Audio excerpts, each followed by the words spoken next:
नमस्कार शेतकरी मित्रांनो, सर्वप्रथम सगळ्यांना जय शिवराय। महाराष्ट्रामध्ये मागील 48 तासा अगोदर वातावरण हे सक्रिय झालेले आहे आणि त्यामध्ये फक्त मोजकेच भाग घेतलेत, एक दोन गावं। पण आजपासून महाराष्ट्राच्या त्या जिल्ह्यांची यादी आपण ज्यावेळेस 15 दिवस अगोदर सांगितली होती त्यांना आजच्या 19 एप्रिलला आणि उद्याच्या 20 तारखेला तो पूर्ण क्षमतेने मेघगर्जनेसह वादळी पावसाचं आगमन करणार आहे। तर त्या जिल्ह्यांची नावं पहा तुम्ही शेवटपर्यंत। तर बघा आज कुठे कुठे पाऊस असणार आहे। आज छत्रपती संभाजीनगरमध्ये मोजक्या ठिकाणी, जालना वाशिम मध्ये मोजक्या ठिकाणी, तर नाशिक क्षेत्रात देखील दक्षिण पूर्व आणि उत्तर भागात मोजक्या ठिकाणी।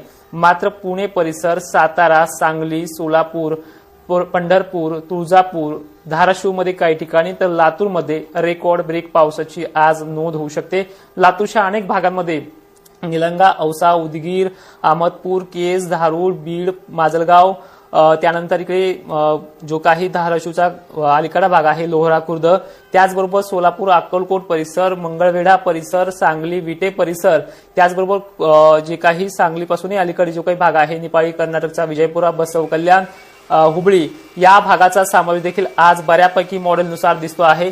पुढे चालून हे वातावरण वाशिम आणि अकोल्यामध्ये तुरळक ठिकाणी बरसणार आहे। आजची तारीख ही संध्याकाळपर्यंत वर्कआउट करणार आहे। जालन्यातही अनेक ठिकाणी आज धारा उतरतील, पाऊस पडेल। गारपीटीच्या धाकानं टोळ कांदा असेल किंवा इतर कुठलाही शेतकरी असेल जास्त घाबरून जाऊ नका। गारपीट ही सर्वत्र नाहीये, ही 10-5 गावांना मात्र होणार आहे।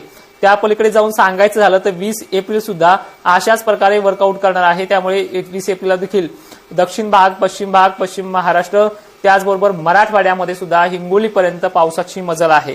नांदेडचाही समावेश, यवतमाळचाही समावेश ह्या 2 दिवसाच्या पावसामध्ये आहे। त्यामुळे सतर्क राहा एवढी विनंती असेल। पाऊस अवकाळी सर्वांना होत नसतो, पण मोजक्या भागांना जिथे जिथे होतो तिथे तिथे हा मेघगर्जनेसह बरसत असतो। आणि विशेषतः ही माहिती तुम्ही इतरही शेतकऱ्यांपर्यंत पोहोचण्याचं काम करा। या पलीकडे जाऊन सांगायचं झालं तर हे वातावरण पावसाळी 22 पर्यंत आहे।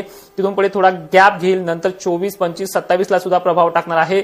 मे महिन्याच्या 1-2 तारखेपर्यंत हे खराब वातावरण चालेल, पण 2 तारखेपासून पुढे लग्न सरांना फारसा त्रासदायक याचा प्रभाव नाहीये। म्हणजे 11 तारखेपर्यंत याचा धोका कमी असेल किंवा नसल्यास जमा आहे। त्यामुळे मे महिन्यातल्या लग्न सराईंना देखील चिंता व्यक्त करू नका। त्याच पलीकडे जाऊन सांगायचं म्हटलं की मे महिन्यातला दुसरा प्रभाव जो आहे तो 15 आणि 16 तारखेला पडणार आहे। 15 तारखेला 16 तारखेला पुढचा मे महिन्यातला पाऊस असेल आणि तोच पाऊस पेरणीच्या योग्यतेचा सुद्धा राहू शकतो, शेतकऱ्यांच्या मशागतीला फायदेशीर ठरू शकतो। अशा प्रकारे हा पुढचा देखील प्रभाव पडू शकतो। त्यामुळे ह्या पावसाचं गणित असं आहे। आजच्या या व्हिडिओमध्ये आपण विदर्भाबद्दल कमी बोललोय, पण माहिती शेवटपर्यंत पाहणाऱ्या शेतकऱ्यांचे धन्यवाद आणि ही माहिती सर्व शेतकऱ्यांना पाठवण्याचा प्रयत्न करा। जय शिवराय।